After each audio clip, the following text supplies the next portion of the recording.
Hello, hello. Welcome back to another episode of A Tall Glass of Sass. It's your girl Molly. How are you? I hope that you're doing well.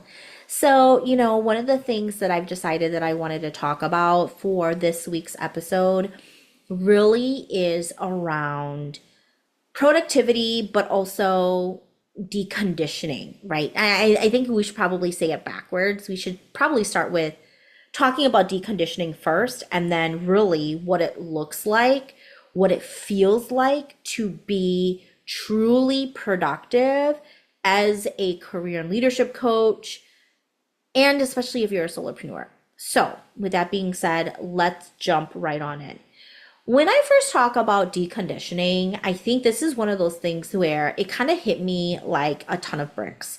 I had this aha moment, and I'm going to be really honest. It was not something that I felt like had to happen. I think that there was some misalignment, right, of who I was, like the corporate Molly, the HR Molly is very different than the career coach, leadership coach, and now LinkedIn business coach that y'all see. And as I continue to work with my clients, support my Catalyst community, one thing that has come up time and time again is having this sense of awareness around, oh, this is something, this is a habit, right? That I am carrying over from corporate into entrepreneurship. And one of those things, when we think about deconditioning your corporate mindset to now an entrepreneurial mindset, is productivity. It's the way that we even think about the hours that we work.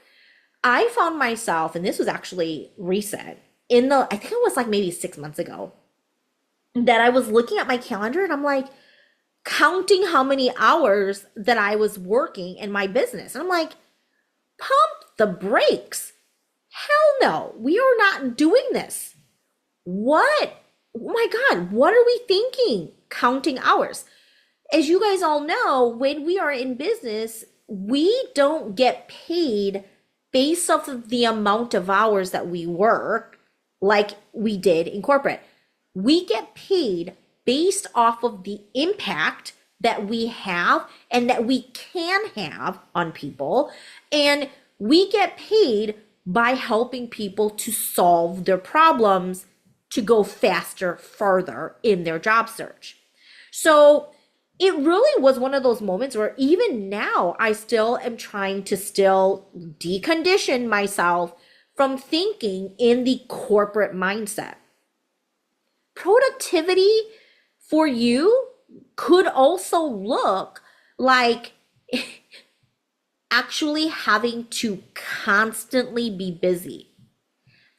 Now, I know I can't be the only one because I struggle, and I say that present tense, I still struggle as your LinkedIn business coach to sit in silence.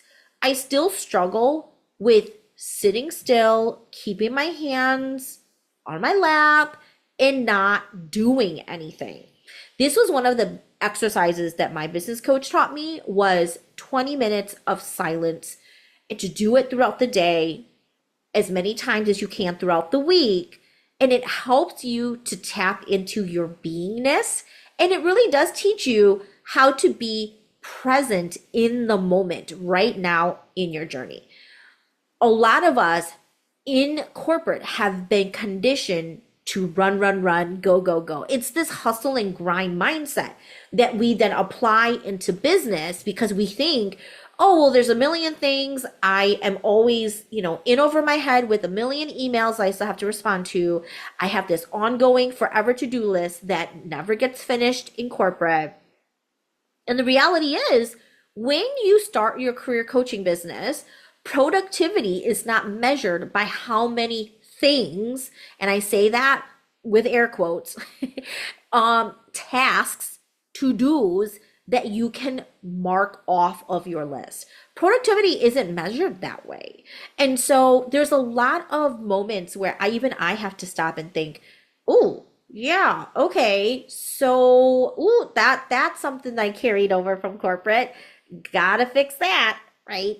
And I really do feel like so much of the deconditioning is based off of how I view my time and what I believe I should be doing with my time. So, with that being said, I want to just be open and honest that deconditioning and there's a lot of other corporate mindset stuff that we can dig into in a lot of depth. And if this is something that is a topic that interests you, by all means, shoot me a quick email and let me know. My email's on the bottom of the show notes. Shoot me a quick email. Let me know what you would like to hear when it comes to deconditioning. But for me, I'm just going to start with like just the tip of the iceberg. And for me, it really was productivity. So, with that being said, I would like to go ahead and give you all 4 productivity tips that I currently use now and that has really helped me to decondition my mindset that has been so addicted to the corporate hustle and grind toxic urgency that so many of us have experienced. Are you ready? All right. Productivity tip number 1. I check my emails no more than 3 times a day. I know. Did I just cause you a bunch of anxiety? I know. So the reason why I say no more than 3 is because I started out with twice a day, once when I log in for my day, and then at the end. And I felt like it was just I had too much anxious. I was just too anxious. I had too much anxiety around what if there's something really important, and if I am working a longer day, that's gonna take up it's gonna make my day longer, right? So I was just like a sense of calm. And I want you guys to know too that I think a big part of deconditioning and understanding what's productive for you is giving yourself grace to test out what works for you and what doesn't, right? Because my tips that I give to you here absolutely is what is working for me, and I want for you to glean inspiration from it, but it doesn't have to look exactly this way. So, with that being said, check your emails, really limit when you have it open, limit when you are checking it on your phone or checking it, if you're working on your office and you know that you always open up that email tab, get into the habit of checking it in the morning, closing out the tab so there is no notifications that's going off. I turn off all of my email notifications on my phone so it's not blinging in another electronic. That's the word I'm looking for. And then I will intentionally open it up, usually lunch hour, late afternoon. And that's when you become so much more productive because you are assigning a purpose to your time, right? So you're not just twiddling your thumbs. You're not just sitting here thinking to yourself like, oh, I don't know what I'm going to do next. You are being really intentional and strategic with your time. And when you can give time a purpose, which, side note, I'm going to record an episode on giving money purpose. But when you can give time purpose, it definitely helps. Okay. So then the third time is, of course, right when I know, okay, my day is now done. Let me just take a quick peek at what's in my email before I close out. And I flag what needs to happen first thing the next morning. Tip number 2 for productivity and helping you to decondition the very unhealthy, toxic sense of urgency in your business is to minimize your LinkedIn. Now, here's the thing. Here's a LinkedIn tip, because who would I be if I didn't give you a LinkedIn tip? So the algorithm actually, let me just say the disclosure here. There isn't any proof, but I know because I know it's my job to know. When you stay, air quote, longer on LinkedIn, which means that when you are commenting, creating posts, doing whatever you have to do on LinkedIn, the more time you spend on LinkedIn, the algorithm is clocking that. And so it's actually incentivizing you to be on there. So what I used to do was I would have LinkedIn open as one of my many tabs open in my internet browser. And so with that, it caused a lot of busy work versus productivity because instead of actually focusing at the task at hand that I wanted to do, which is usually a revenue generating task, I would get distracted with all of the little number of alerts that was popping up on my LinkedIn. So now what I do is I just minimize it and I keep it sitting down on my dock. And technically, right? I mean, again, I'm not a tech expert, right? But my guess is it should still be clocking us as on LinkedIn. So, I don't think LinkedIn's algorithm is smart enough yet to know if it's calculating actual active minutes that we're doing things or not. Maybe one day they will, and maybe they are now. Who knows, right? Again, I don't code for LinkedIn, so I don't know. But what we want to do here is if you are someone who also leverages LinkedIn and you are using it for your sales and marketing, highly recommend that. Very similar to how I'm doing my emails, I'll go in at the beginning of my day, I'll take a look at notifications, take a look at my emails, and then I will minimize it, totally minimize the whole window in my doc so that I am not seeing any notifications. Productivity tip number 3, flexible structure in your calendar. So you're like, Molly, what do you mean by flexible structure? Isn't that an oxymoron? Like, how can you have but also flexibility, but also structure? So let me actually explain what I mean by that. And flexible structure is this: you have enough focus in your calendar to know that, of course, like nobody, I mean, I don't know how anybody stays organized without a calendar. Like, number one, I need to know what I'm doing today and I need to know what I'm doing tomorrow. And so having structure is protecting time on your calendar for things that need to have protected time. For example, obviously my sales calls. I'm not just going to let somebody willy-nilly show up on my calendar 5 minutes from now and think that they're going to be able to hop on a sales call with me. As much as I love sales calls, I'm not going to, no, it doesn't work that way. Another aspect of this is, of course, same thing with like workshops. I'm not just going to, again, that's kind of like an obvious example, but you want structure enough in your calendar where the things that you want dedicated time and a dedicated cadence to, such as your one-on-one coaching sessions, your group coaching sessions, that all should be structured and scheduled in your calendar. When I mean about flexible is this: it's more on, again, it's the to-do task stuff. It's the things that isn't necessarily scheduled meetings, that's the structure, but it's the other things that make up your day. So when I say flexible structure, this is what I would recommend. Now, I just bought this notebook and it's actually really cool. It helps me to prioritize. It actually is broken down in sections. It has like, here are all of my random tasks that is popping up on top of my head that I need to do today.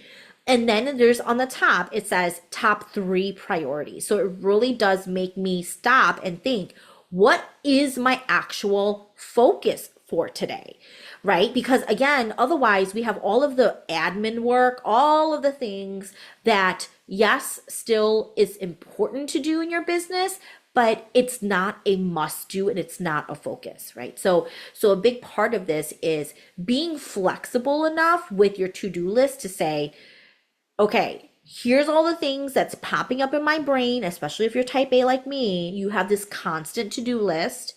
And it's knowing that you have to focus on what's important for you right now, today. So giving yourself a little bit of flexibility allows for you to let go of that, like, again, that shame and that guilt of like, oh no, I've got all of this stuff to do and I don't have enough time to finish it all. So that's something that I highly recommend that you implement as well. Now, another thing about the to-do list that I wanted to just call out real quick here for y'all is this.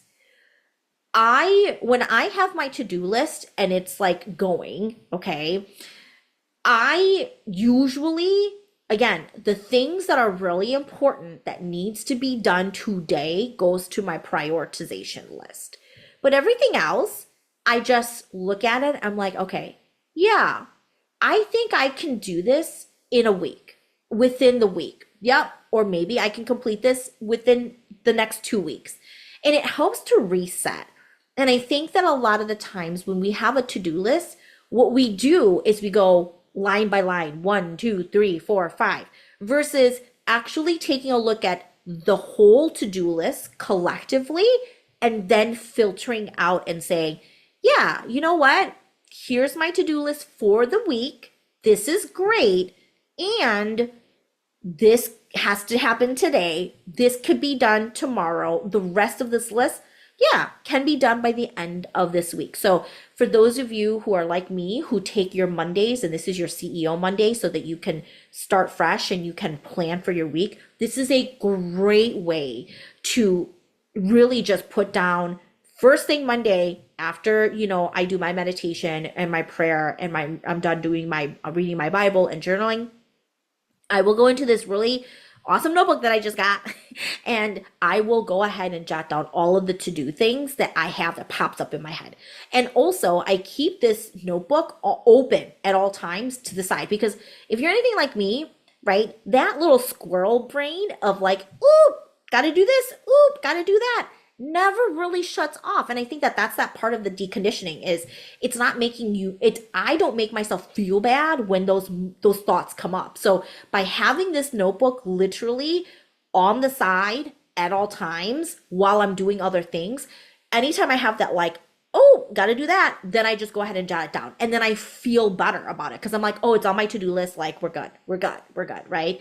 And so if you are like me and you do CEO Mondays, highly recommend that you take a look and you take some time to recalibrate and take a look at, okay, yep, here's my whole to-do list and these are the things that I will get done by this week.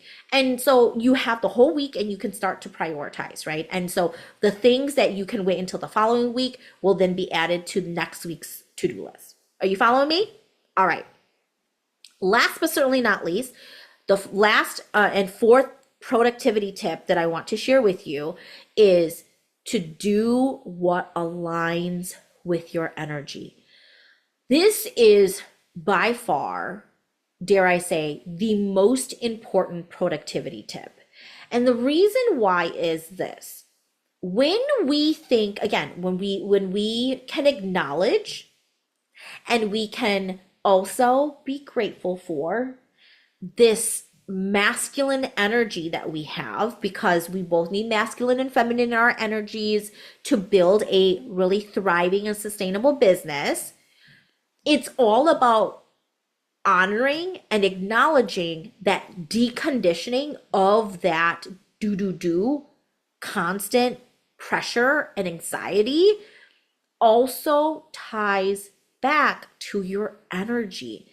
And I think a lot of the times, so much of what I teach my clients in our Catalyst Group community is that when you are not energetically aligned with what you want and have to do today, that is what causes resistance.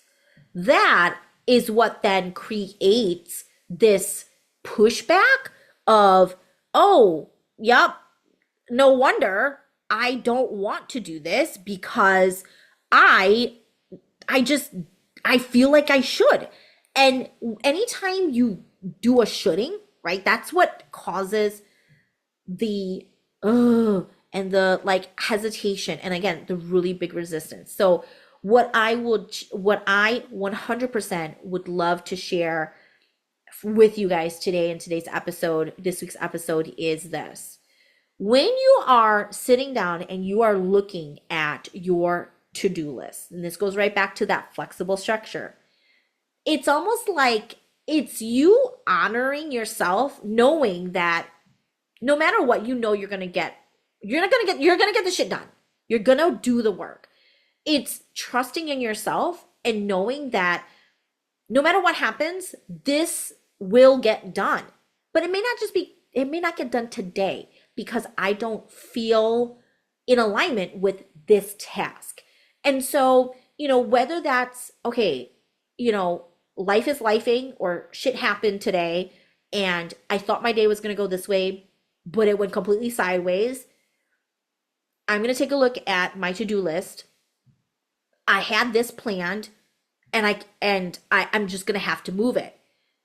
What are the easier tasks that are still number one priority, but also needs to be done that I can tackle today?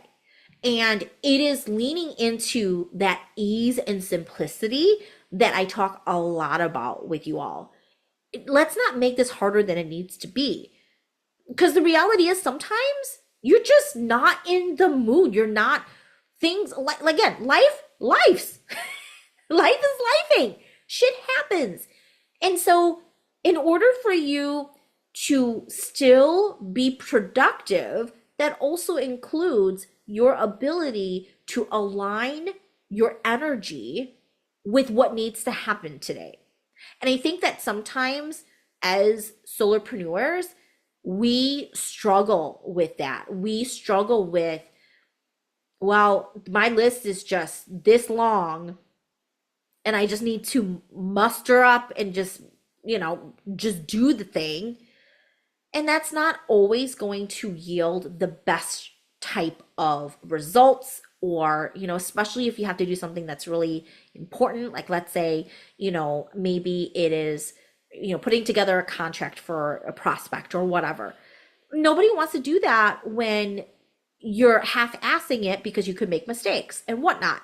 So highly recommend that when you are thinking about your to-do list, one of the best ways in order for you to be productive is to align your tasks with your energy, okay?